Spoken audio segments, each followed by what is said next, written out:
দেখুন খেজুরের গাছ দুটি কত সুন্দরভাবে দাঁড়িয়ে আছে, দুজন দুজনকে ধরে, এবং নিঃস্বার্থভাবে তার মালিককে সে খেজুর দিয়ে যাচ্ছে এবং ছায়াও দিয়ে যাচ্ছে।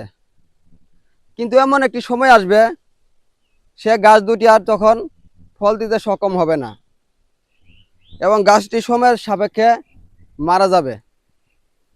তখন মালিকে কি করবে? এই গাছ দুটিকে কেটে ফেলবে এবং লাকড়ি হিসেবে জ্বালিয়ে দিবে।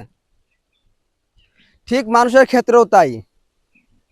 যতক্ষণ আপনি ফল দিতে পারবেন, ছায়া দিতে পারবেন, ততক্ষণ আপনি ভালো থাকবেন সবার কাছে। যখন আপনি ফল এবং ছায়া দিতে পারবেন না, তখন ঠিক এই খেজুরের গাছ দুটির মতোই আপনাকেও ছুঁড়ে ফেলা হবে, আপনাকেও আর তখন মূল্যায়ন করা হবে না।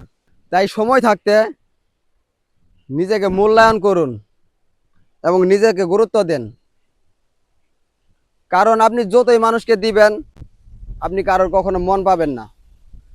সর্বশেষ আপনাকে এই খেজুরের গাছটার মতোই আপনার অবস্থা হবে। তাই এই কঠিন সমাজকে আপনি যতক্ষণ দিতে পারবেন, ততক্ষণই ভালো থাকবেন। তাই সময় থাকতে নিজের গুরুত্ব দিন, নিজের মূল্যায়ন করুন।